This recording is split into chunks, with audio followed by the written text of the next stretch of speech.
Hello aspirants. तो हम देख रहे हैं इंडियन पॉलिटी की सीरीज जिसमें हम देखने वाले हैं यूनियन एंड इट्स टेरिटरी जो कि है आर्टिकल 1 to 4 में। तो चलिए कुछ सवालों के साथ आज शुरुआत करते हैं जिनका जवाब आपको इस लेक्चर के एंड तक आते आते मिल जाएगा। तो पहला सवाल है, explain why the constitution of India uses the term union of state instead of federation of state. What are the implications, यानी कि हमारा कॉन्स्टिट्यूशन जो है हमारे देश को यूनियन ऑफ स्टेट क्यों कहता है, फेडरेशन क्यों नहीं कहता, इसके क्या मतलब है। दूसरा सवाल, difference between article 2 and article 3 of the Indian constitution, how does parliament exercise it's power under these articles. Article 2 और आर्टिकल 3 इन दोनों के बीच में क्या डिफरेंसेस है और जो पार्लियामेंट है हमारे देश का वो अपने पावर को किस तरह से एक्सरसाइज करता है। तीसरा सवाल, India is an indestructible union of destructible states. Critically analyze this statement in the article of article 3 को लेकर के इंडिया को ये बोला जाता है कि इंडिया एक इनडिस्ट्रक्टेबल यूनियन है डिस्ट्रक्टेबल स्टेट्स के साथ, यानी स्टेट्स डिस्ट्रक्टेबल है लेकिन यूनियन नहीं। तो ऐसा क्यों है, आखिर आर्टिकल 3 में ऐसी क्या प्रोविजंस है जिसके लिए इंडिया के बारे में ये बात कही जाती है। तो ये भी हम आगे समझेंगे डिटेल में। Discuss the constitutional procedures for altering the boundaries और names of the state in India. Are the views of the state legislature are binding, यानी कि अगर स्टेट्स के बाउंड्रीज चेंज करनी है, नाम चेंज करने हैं या कुछ और चेंजेस स्टेट के टेरिटरी से रिलेटेड पार्लियामेंट को करनी है तो क्या पार्लियामेंट को स्टेट की कंसेंट लेना जरूरी है, क्या स्टेट की जो बात है वो बाइंडिंग है कॉन्स्टिट्यूशन के ऊपर या नहीं। और पांचवा सवाल कि examine the significance of article 4। Why are laws made under Article 2 and 3 are not treated as constitutional amendment, यानी कि जो आर्टिकल 2 और आर्टिकल 3 के अंदर जो लॉज बनते हैं वो कॉन्स्टिट्यूशनल अमेंडमेंट क्यों नहीं कंसीडर होते। तो ये सारे सवाल, इनके इन डेप्थ एनालिसिस और इनका जवाब इस लेक्चर के एंड तक आपको मिल जाएगा। तो चलिए, जब अगर आप अब तक अहद अकेडमी के साथ जुड़े नहीं हैं तो आई रिक्वेस्ट यू कि अहद अकेडमी के साथ जुड़ जाइए ताकि आपको डेली बेसिस पे जो हम लेक्चर अपलोड करते हैं वो मिल सके और आपकी स्टडीज कंटिन्यूअस चल सके। तो आज के इस लेक्चर में हम देखेंगे कि कॉन्स्टिट्यूशनल फ्रेमवर्क क्या है। आर्टिकल 1, आर्टिकल 2, आर्टिकल 3 से लेकर के आर्टिकल 4 तक के जो building blocks of the Indian union है, यानी कि जो इंडियन यूनियन को बनाया गया है जिन ब्लॉक्स के जरिए, वो सब क्या क्या चीजें हैं ये आज इस लेक्चर में हम समझने की कोशिश करेंगे। तो पहला लेक्चर, पहला आर्टिकल, सॉरी, पहले आर्टिकल में जो हमारा कॉन्स्टिट्यूशन है वो ये बताता है कि हमारे देश का नाम क्या होगा और हमारे देश का टाइप पॉलिटी स्ट्रक्चर क्या होगा। क्या है पहला article, India that is Bharat shell be the union of states. तो देखिए, नेम ऑफ द कंट्री यहाँ पे बताया गया है इंडिया दैट इज भारत, दो नाम रखे गए हैं। एक भारत जो कि प्राचीन नाम है, जो कि हमारा ट्रेडिशनल नाम है, और दूसरा नाम इंडिया। इंडिया यानी कि जो मॉडर्न नाम है, जिसको हम बोल सकते हैं कि जब ब्रिटिशर्स आए या उससे पहले जो इंडस जो रिवर थी उस वाले रहने वाले लोग, और ये ट्रेडिशन फॉलो करके जो मॉडर्न नेम बना इंडिया, उसको भी हमने रेटिफाई किया। और जो हमारा प्राचीन नाम था भारत, उसको भी हमने साथ साथ लेकर के चला, यानी कि दोनों चीजें हमने एडजस्ट कर ली। So India that is Bharat. और टाइप ऑफ पॉलिटी क्या बताई गई, shall be the union of state कहा गया, नॉट कि फेडरेशन ऑफ स्टेट कहा गया। अब यूनियन ऑफ स्टेट और फेडरेशन ऑफ स्टेट ये दो अलग अलग चीजें। देखिए, यूनियन ऑफ स्टेट में क्या है कि जो फेडरेशन ऑफ स्टेट होता है उसमें ये चीज है कि स्टेट्स, अलग अलग स्टेट एक साथ आते हैं और वो एक देश बनाते हैं। तो यहाँ पे स्टेट जो है वो यूनिटी ज्यादा पावरफुल है, वो यूनिटी ज्यादा इंपॉर्टेंट है, ना कि सेंट्रल गवर्नमेंट या फिर कंट्री। लेकिन यूनियन में क्या है कि जो सेंट्रल कंट्री है या जो देश है वो ज्यादा इंपॉर्टेंट हो जाता है, ना कि स्टेट एज अ एंटिटी, क्योंकि स्टेट की आइडेंटिटी और स्टेट का पूरा डिपेंडेंसी ये सेंटर पर होता है, ओके, यूनियन पर होता है, ना कि अपने सेल्फ पर। तो ये एक मेजर डिफरेंस है यूनियन और फेडरेशन में। So India is union.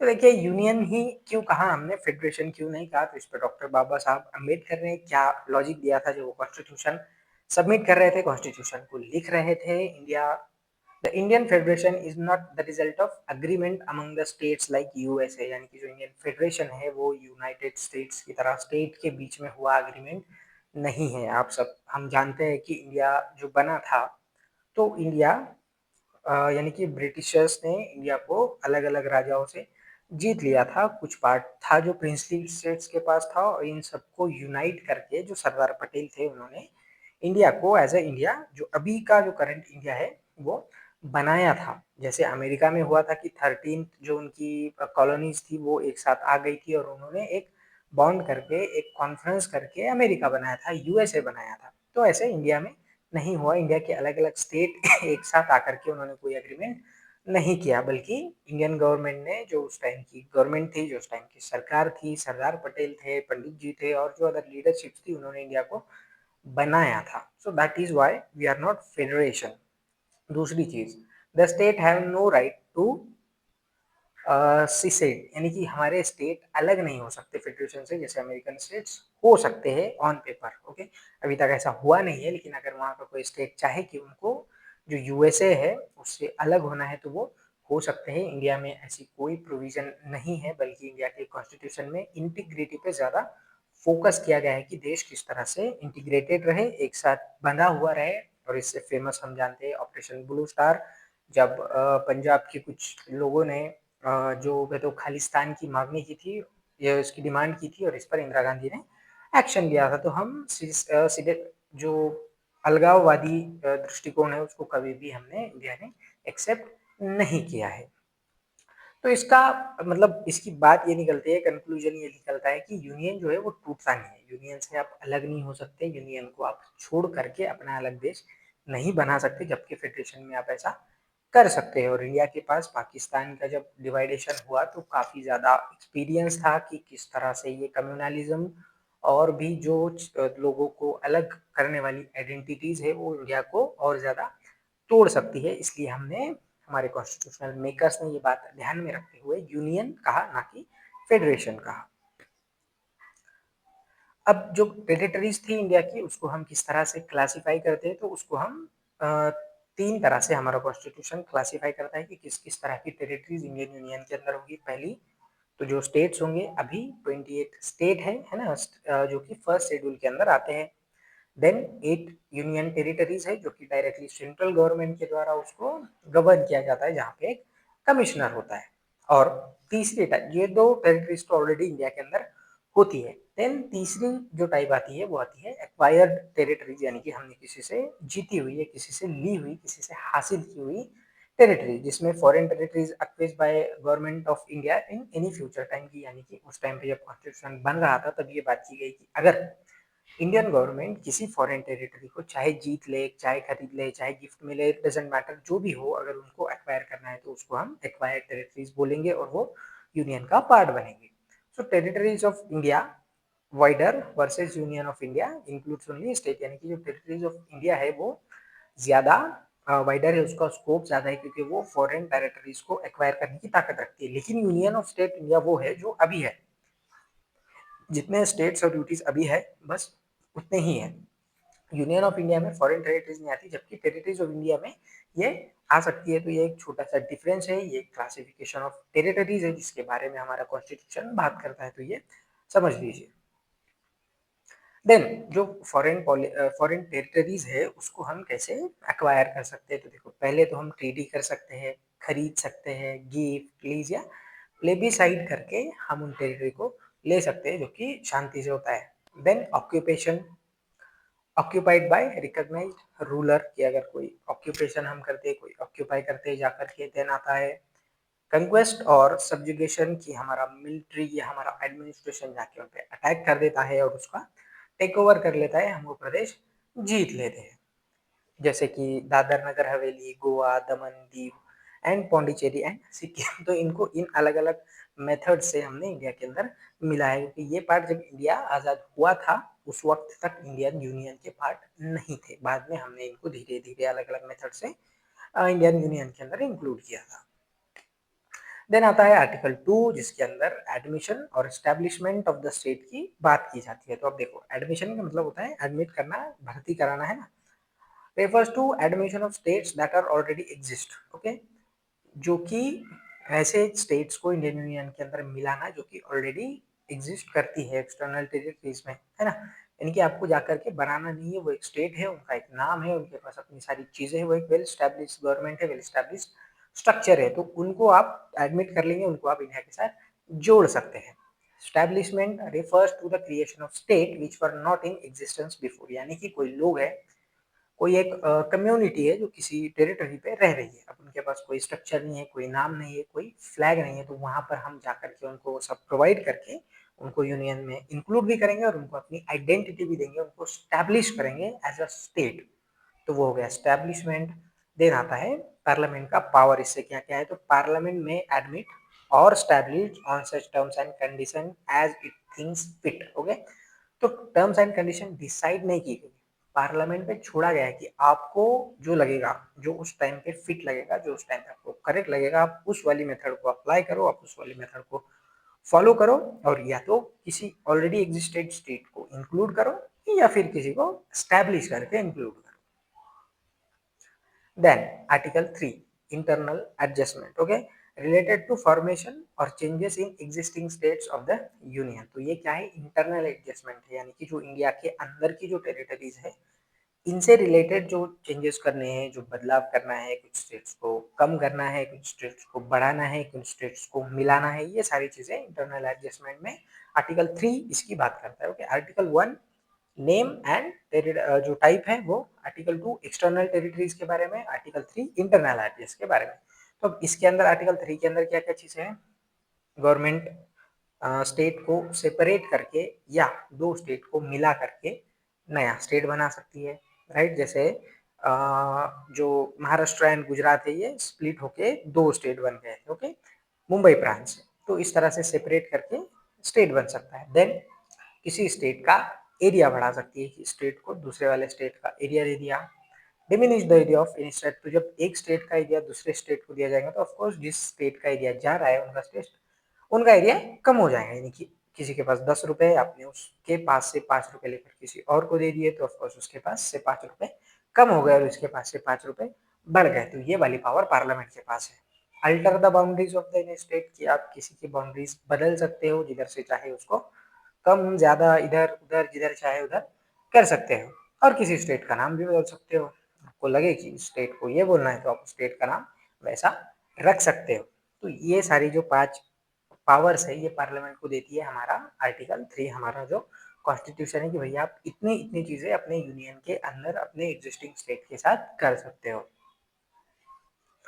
Then कुछ सेफगार्ड्स है, कुछ प्रोसीजर्स है, इनको करने के ऐसे नहीं कि पार्लियामेंट उठेगा और कुछ भी कर देगा। तो देखो, प्राइवर रिकमेंडेशन, जब बिल इंट्रोड्यूस होता है तो वो राष्ट्रपति के प्रायर कंसेंट से होता है, यानी कि राष्ट्रपति को कुछ दिन पहले जो पार्लियामेंट है, जो मिनिस्ट्री है, जो कैबिनेट मिनिस्ट्री है, वो एक बिल भेजती है कि देखिए प्रेसिडेंट साहब, हम ये जो बिल है इस स्टेट में हमको XYZ स्टेट में हमको ABC चेंजेस करने हैं और इससे रिलेटेड ये सारी प्रोविजन है, आप इस पर अपनी कंसेंट दीजिए। तो जो प्रेसिडेंट होता है उस पर तो कंपलसरी है कि जो मिनिस्ट्री रिकमेंड करे वो उनको देनी पड़ती है, तो वो ऑफकोर्स वो दे देते हैं। लेकिन उससे पहले वो क्या कर रहे हैं, जिस स्टेट के बारे में बात हो रही है उस स्टेट को वो बिल भेज देते हैं कि भैया तुम्हारा जो स्टेट है उससे रिलेटेड ये जो अपने देश की पार्लियामेंट है ये कुछ ABC चेंजेस करना चाहती है, इसके ऊपर तुम्हारा क्या व्यूज है, ये तुम एक बार हमको बता दो, या ये जो बिल है ये तुम देख लो। तो ये चीज होती है। लेकिन अब पार्लियामेंट पे ना प्रेसिडेंट के व्यूज बाइंडिंग है ना ही स्टेट के, यानी कि स्टेट अगर उसको रिजेक्ट कर दे, स्टेट असेंबली में वो बिल फेल हो जाए, तब भी पार्लियामेंट चेंजेस कर सकती है, ओके, और प्रेसिडेंट इसको रोकेंगे नहीं, ओके। सो स्टेट के पास इस मामले में कोई भी पावर नहीं है, स्टेट के व्यूज कंसीडर नहीं होते। हाँ, ये अलग बात है कि उससे जो एक्चुअल पॉलिटी है, एक्चुअल जो पॉलिटिक्स है उसमें इफेक्ट होता है, क्योंकि जो सेंट्रलाइज पार्टी फिर रूल कर रही है उस स्टेट की जो लोग है, उस स्टेट की जो पॉपुलेशन है, फिर वहां से उनका जो वोटिंग परसेंटेज है वो ऑफकोर्स कम हो जाता है, उनकी वहाँ वो डीपॉपुलर वहाँ पे हो जाता है। तो ये एक चीज होती है, लेकिन ऑन पेपर और कॉन्स्टिट्यूशनल मेथड में इससे कोई फर्क नहीं पड़ता। लेकिन यूटीज इसके लिए एक्सेप्शन है। अब यूटीज एक्सेप्शन है, इसका मतलब है कि पार्लियामेंट को इसमें ज्यादा पावरफुल है, कि पार्लियामेंट को प्रेसिडेंट को अब यूटीज से रिलेटेड कोई भी रेफरेंडम देने की जरूरत नहीं है। पार्लियामेंट सीधे सीधे यूटी में कुछ भी चेंजेस कर सकती है, because UTs are directly govern, directly administered by the central government, तो वहां पे उनकी कोई गवर्नमेंट होती ही नहीं है, तो प्रेसिडेंट रेफरेंडम किसको भेजेंगे, तो सवाल ही नहीं आता वो ये बात हो जाएगी पार्लियामेंट प्रेसिडेंट को भेजेंगे, प्रेसिडेंट पार्लियामेंट को भेजेंगे कि भैया जाओ तुम्हारे इस टेरिटरी में चेंजेस हो रहे हैं, पार्लियामेंट बोलेंगे हाँ हम ही कर रहे हैं, आई नो दैट। सो उसके लिए वो प्रोविजन ही नहीं है। तो चलिए आगे देखते हैं। अभी तो ये है सेफगार्ड्स और प्रोविजंस की, कुछ को भाई स्टेट को एटलीस्ट बता देते हैं कि भाई तुम्हारा ये पार्ट जाने वाला है या तुम्हारा नाम जाने वाला है, कुछ जो भी चेंजेस होने वाले हैं, so you at least you should know it. Then जो मैंने बताया था कि इनडिस्ट्रक्टेबल यूनियन है, इसका क्या मतलब होता है? देखो जो इंडिया है वो क्या है, indestructible union of destructible state है, यानी कि ना टूटने वाले यूनियन है इंडिया एक, जिसमें कि स्टेट टूट सकते हो गए। The centre can withdraw redraw the map without state consent. पिछले वाले आर्टिकल में हमने देखा कि आर्टिकल 3 किस तरह से पार्लियामेंट को एक्सेप्शनल पावर देता है स्टेट्स के ऊपर। लेकिन यूएसए क्या है, indestructible union of indestructible states है। ओके, इनके स्टेट्स भी डिस्ट्रक्ट नहीं हो सकते और इनका यूनियन भी स्टेट जो है तो डिस्ट्रक्ट नहीं हो सकता। कि ऐसा नहीं हो सकता कि यूएसए कल जाकर के ओहायो का कुछ प्रदेश जाकर के किसी और को दे दे, तो ऐसा वहाँ पे नहीं हो सकता। जैसे हमारे यहाँ पे बिहार को अलग करके झारखंड बना दो, उत्तर प्रदेश को अलग करके उत्तराखंड बना दो, वहाँ पे ये सब नहीं हो सकता। So that's why they are indestructible state, क्योंकि उन्होंने एग्जिस्ट करते थे, स्टेट पहले एग्जिस्ट करते थे और उन्होंने यूएसए बाद में बनाए। यहाँ पे उल्टा है, यहाँ पे इंडिया पहले एग्जिस्ट कर रहा था और स्टेट हमने बाद में बनाया। So that is why. Then आता है आर्टिकल 4 जो कि बात करता है सिंपल मेजोरिटी की, यानी कि article 2 external territories, article 3 internal adjustment are not considered constitutional amendment under article 368, यानी कि 368 आर्टिकल के तहत इन दोनों एक्ट के में बनाए हुए कानून कॉन्स्टिट्यूशनल अमेंडमेंट नहीं है, इसलिए वो सिंपल मेजोरिटी से पास होंगे। जब ये कॉन्स्टिट्यूशनल अमेंडमेंट नहीं है तो इनको पास करने के लिए आपको कॉन्स्टिट्यूशनल अमेंडमेंट वाली मेथड की ज़रूरत नहीं पड़ेंगे, आपको 2/3 मेजोरिटी की ज़रूरत नहीं पड़ेगी। आप सिंपल एक बिल इंट्रोड्यूस करो, उस पर जो प्रेजेंट मेंबर है उनमें से 50% प्लस 1 मेंबर अगर वोट कर देता है तो आपका बिल पास हो जाएगा। There can be pass by simple majority, जो कि नॉर्मल लेजिस्लेचर का प्रोसेस होता है। और लेकिन जब आप इन दोनों में चेंज करते हो तब आपको जो लिस्ट है उनमें भी चेंजेस करने पड़ते हैं। पहली और चौथी, फर्स्ट एंड फोर्थ जो लिस्ट है उसमें आपको चेंजेस करने पड़ते हैं, क्योंकि स्टेट के नाम चेंज हो जाते हैं, फिर यूटी से कुछ रिलेटेड चेंजेस होते हैं। ऑफकोर्स ये दो आर्टिकल इन्हीं की बात करते हैं, तो वहाँ पे आपको जाकर के फिर से चेंज करने पड़ते हैं। लेकिन ये कॉन्स्टिट्यूशनल अमेंडमेंट कंसिडर नहीं होता, ये एक सिंपल बिल, सिंपल लेजिस्लेचर ही कंसिडर होता है, ये एक सामान्य विधेयक माना जाता है। अब जो सेशन ऑफ टेरिटरीज है, जो इसकी बात की गई थी वो की गई थी Berubari versus union of India में 1960 में। ये थोड़ा सा इधर उधर हो गया है। ओके, सो ये 1960 है। तो इसमें क्या किया कि जो सुप्रीम कोर्ट है उन्होंने कहा कि जो एरिया को डिमिनिश करने का जो पावर है वो सेशन नहीं है, वो फॉरेन कंट्री या cession requires amendment act. Okay, तो इसमें क्या गया कि SC held that power to diminish area under article 3 does not cover cession to foreign country. Okay, cession requires amendment मतलब ये बोला गया कि अगर आप फॉरेन कंट्री पे जाकर के सेशन कर रहे हो, फॉरेन कंट्री पे जाके अटैक कर रहे हो, तो आप आर्टिकल 3 का यूज नहीं कर सकते। आर्टिकल 3 क्या बात करता है? आर्टिकल 3 बात करता है इंटरनल एडजस्टमेंट की, और अगर आपको फॉरेन से रिलेटेड कुछ चीजें करनी है तो आपको कॉन्स्टिट्यूशनल अमेंडमेंट एक्ट करना पड़ेगा 368 के अंदर। ओके, सो कॉन्स्टिट्यूशनल अमेंडमेंट एक्ट 1960 ये हुआ। अब देखो इसमें नोट लिखिए कि settlement of boundary dispute can be done by executive action. ये 1969 का एक रूलिंग है कि आप क्या कर सकते हो, आप सेशन नहीं कर सकते हो, आप काट पाट नहीं कर सकते हो स्टेट की, आप जो है तो इंटरनल या फिर बाउंड्री सेटलमेंट के लिए सिर्फ ऐसा एग्जीक्यूटिव एक्शन ले सकते हो। तो ये वाली बात इस केस से सामने आई। देन हमने कुछ बांग्लादेश के साथ एक्सचेंज किए थे, जिसमें 100 कॉन्स्टिट्यूशनल अमेंडमेंट एक्ट हमको लाना पड़ा था। अब देखिए जब फॉरेन के साथ हम एक्सचेंज कर रहे हैं, कुछ चीज़ें बदल रहे हैं, कुछ चीज़ें एक्वायर कर रहे हैं, कुछ चीज़ें छोड़ रहे हैं, तो वहाँ पे प्रॉपर कॉन्स्टिट्यूशनल अमेंडमेंट एक्ट लाया गया था। जब इंडिया ने 111 जो इनक्लेव्स थे वो बांग्लादेश को दिए और बांग्लादेश ने 51 इनक्लेव्स इंडिया को दिए। Modified first schedule for Assam, West Bengal, Meghalaya and Tripura. First schedule में भी चेंजेस आए हैं जो कि असम, वेस्ट बंगाल, मेघालय एंड त्रिपुरा के लिए थे। एंड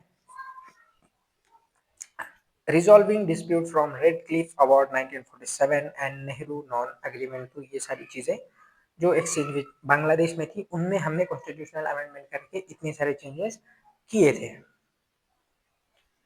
देन इवोल्यूशन 1973 1947 ओके 73 नहीं है 1947 का कंटेक्स में क्या चीजें उस वक्त चल रही थी। तो देखो उस टाइम पे इंडिया के पास क्या था, ब्रिटिश प्रोविंसेस थे जहाँ पे ब्रिटिश का डायरेक्ट रूल था, प्रिंसली स्टेट थे जो कि सब्जेक्ट टू ब्रिटिश, पैरामाउंट की थे यानी कि इंटरनल स्टेटस या डोमिनियन स्टेटस वैसा कोई बात था कि आप इंटरनल आप संभालो लेकिन आप हमारे अंडर हो, हम जो बोलेंगे आप वो करेंगे, उस वाली चीज। तो ये दो टाइप के मेजरली उस टाइम पे इंडिया बटा हुआ था। अब 1947 में जब इंडियन इंडिपेंडेंस एक्ट आया तो ब्रिटिशर्स ने जो ब्रिटिश के डायरेक्ट रूल वाले प्रदेश थे वो तो दे दिए, लेकिन प्रिंसली स्टेट को अपनी आजादी दी कि भैया आपके पास तीन ऑप्शन है, पहला join India, second join Pakistan, या थर्ड रिमेन इंडिपेंडेंट। तो ये सिचुएशन 1947 के अंदर है। ओके, अब इसमें क्या क्या इवोल्यूशन होते देखो। तो जो बाकी सारे स्टेट्स थे, प्रिंसली स्टेट थे 500 प्लस, वो इजीली इंडिया के अंदर मर्ज हो गए। जिनको पाकिस्तान में जाना था वो पाकिस्तान में मर्ज हो गए, जिनकी ज्योग्राफी उस टाइम पे उसको मिलती जुलती थी वो सो वो हो गया। लेकिन हैदराबाद, जूनागढ़ एंड कश्मीर ये तीन प्रिंसली स्टेट्स जो थे ये काफी ज्यादा प्रॉब्लम कर रहे थे क्योंकि हैदराबाद को पाकिस्तान में जाना था। अब हैदराबाद की जो ज्योग्राफी है वो देखो वो इंडिया के बीचों बीच में है और इन भैया को पाकिस्तान में मिलना था जो कि ज्योग्राफिकली किसी भी तरीके से पॉसिबल नहीं था। और अगर ऐसा होता तो ये इंडिया के लिए बहुत ज्यादा डिजास्टर्स थिंग होती जो कि ऑफ कोर्स इंडिया कभी भी होने नहीं देता। इंडिया का कोई भी देश कभी भी होने नहीं देता। आप आपके देश के बीचों बीच सेंटर में किसी फॉरेन टेरिटरी को रहना अलाउ नहीं कर सकते। तो हैदराबाद का जो इंटीग्रेशन हुआ था इसके लिए हमको पुलिस एक्शन लेना पड़ा था जिसका नाम था operation polo, and that is the very bloody history, right, कि बहुत ज्यादा मार काट हुई थी। देन जूनागढ़ में रेफरेंडम हुआ था कि भाई लोगों से पूछा गया कि आप वोट कीजिए, तो उन्होंने वोट किया और इंडिया जीत गया, तो वो इंडिया से जुड़ गए। कश्मीर, तो इंटीग्रेशन ऑफ कश्मीर की एक अलग पूरी कहानी है। वहां के राजा हिंदू थे, प्रजा मुस्लिम थी, रेफरेंडम वहां पे हो नहीं पाया और कोई कुछ बात करता इससे पहले पाकिस्तानी आर्मी पाकिस्तान को सॉरी कश्मीर को ऑक्यूपाई करने के लिए आ रही थी। देन राजा जो थे वो इंडियन गवर्नमेंट के पास आए, हमसे हेल्प मांगी, then we agreed to help, लेकिन हमने कहा कि आपको ये कॉन्ट्रैक्ट करना पड़ेगा। एंड देन हमने उनको एक डोमिनियन स्टेटस देके इंडिया के अंदर जो है तो ज्वाइन करा लिया था कि आपका फ्लैग होगा, आपका अलग कॉन्स्टिट्यूशन होगा, आप एक अलग कंट्री की तरह ट्रीट किए जाओगे। ओके, मतलब कि इंटरनल डोमिनियन उनको दिया गया कि फॉरेन पॉलिसी और जो सिक्योरिटी है वो हम देखेंगे, बाकी आपके अंदर जो आपको करना है आप कीजिए। तो ये एक चीज थी। तो इस तरह से तीनों का इंटीग्रेशन हमने बात किया। बाकी जो सारी टेरिटरीज थी वो सिंपली बाकी प्रिंसली स्टेट इंडिया के साथ मर्ज हो गए थे। देन उस टाइम पे इंडियन कॉन्स्टिट्यूशन में स्टेट्स का चार तरीके से हमने क्लासिफाई किया था, ए बी सी डी इन टाइप्स में। तो ए टाइप वो थे जो गवर्नर के प्रोविंसेस थे ब्रिटिश इंडिया के, जो डायरेक्ट उनका वहां पे रूल था। Second, princely state with legislature, यानी कि ऐसे प्रिंसली स्टेट जिनके पास अपना लेजिस्लेचर था, जिनके पास अपनी गवर्नमेंट थी। पार्ट सी में आते हैं chief commissioner provinces and some princely state, यहाँ पे चीफ कमिश्नर आता है, जैसे यूटीज होती है, यूनियन टेरिटरीज, यानी एक छोटा प्रदेश जिनके पास अपनी गवर्नमेंट नहीं है। और D, Andaman and Nicobar islands होती है, आइलैंड से जो इंडिया की मेन लाइन है उससे थोड़े से दूर समंदर में, you know the geography of course. So इन चार पार्ट्स में हमने इंडिया को डिवाइड किया था। पार्ट ए में 9 स्टेट्स थे, पार्ट बी में 9 स्टेट थे, पार्ट सी में 10 थे और part D Andaman Nicobar island of course ये एक ही है। तो इस तरह से ये क्लासिफिकेशन था। देन कुछ टाइम के बाद में उठी लिंग्विस्टिक डिमांड की भैया हमको चाहिए लिंग्विस्टिक बेसिस पे स्टेट, क्योंकि हम हमारा जो कल्चर है वो दूसरे स्टेट से अलग है, हमारी लैंग्वेज दूसरे स्टेट से अलग है, इसलिए हमको अपना अपना स्टेट चाहिए। ये वाली डिमांड उठना शुरू हो गए। इसके ऊपर पहला जो कमीशन आया, धार कमीशन 1948 में आया। इन्होंने recommended reorganisation on administrative convenience. Dhar commission ने रिकमेंड किया कि जिस तरह से सेंटर को एडमिनिस्ट्रेटिव कन्वीनियंस हो उस तरह से रीऑर्गेनाइजेशन करो, लिंग्विस्टिक बेसिस पे मत करो। बिकॉज हमको भी अभी अभी एक्सपीरियंस हुआ था पाकिस्तान का, जो कि रिलीजियस बेसिस पे आइडेंटिटी बनने के बाद वो देश अलग हो गया था, तो इसलिए हमने उसको अवॉइड करने की कोशिश की।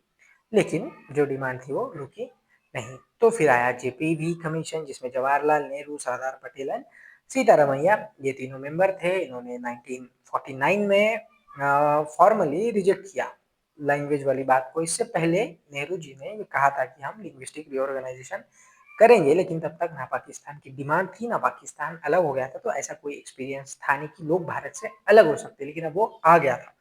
तो अब उन्होंने सोचा कि ऐसा करना सेफ नहीं है। That is why they rejected the proposal of linguistic reorganisation. लेकिन फिर आता है एक ब्रेक थ्रू। अक्टूबर 1953 में क्या होता है कि ये जो आदमी आपको दिख रहा है पोटी, क्या नाम है, श्री रामुलु, तो ये जो भाई साहब है इनकी डेथ हो गई। इन्होंने 53 डेज तक हंगर स्ट्राइक की और उसके बाद इनकी डेथ हो गई। और उसके बाद में जो लिंग्विस्टिक स्टेट की डिमांड थी वो एकदम काफ़ी इंटेंस हो गई, काफ़ी खून खराबा होने लगा। लोग जो है तो पूरी तरह से मतलब एक तरह से रिवॉल्यूशन वाले मोड में आ गए थे। तो 53 में फिर इंडियन गवर्नमेंट को झुकना पड़ा और उन्होंने जो लिंग्विस्टिक स्टेट था bye separating Telugu areas from Madras, जो आंध्रा था लिंग्विस्टिक रिलेटेड आंध्रा बनाया, तेलुगु और मद्रास को सेपरेट करके भैया ये बोला कि ये तुम्हारा आंध्र प्रदेश ले लो और शांत रहो। तो यहाँ से ये जो लिंग्विस्टिक बेसिस ऑफ स्टेट थी ये कहानी शुरू हो गई।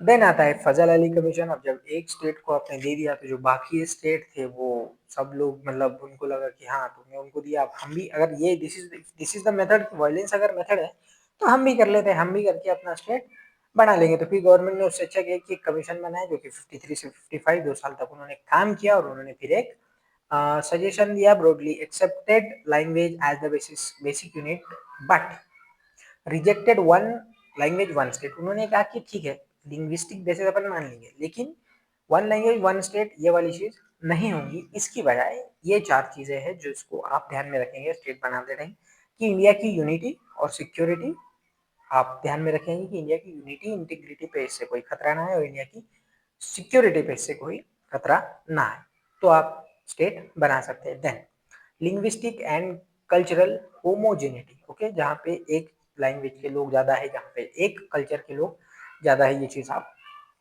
ध्यान में रखेंगे।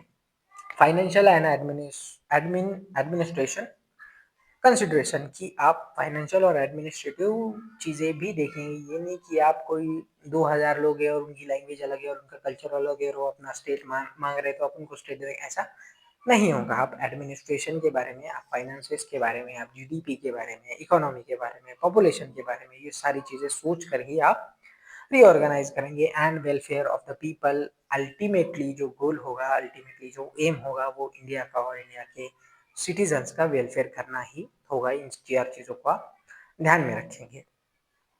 तो स्टेट इसके बेस पे आया फिर स्टेट रीऑर्गेनाइजेशन एक्ट 1956, जिसमें बनाए गए 14 स्टेट, ये 1 और 4 जो नीचे ऊपर हो गए हैं, okay, 14 states created on November 1st 1956, जो कि ए और बी पार्ट थे उनको अबॉलिश कर दिया गया। ओके, इनको मिला करके ये बने और पार्ट सी कंप्लीटली अबॉलिश कर दिया गया और 6 यूनियन टेरिटरीज बनाई गई। तो 14 स्टेट 6 यूटीज उस टाइम पे थी। ओके, अभी 20th स्टेट्स है।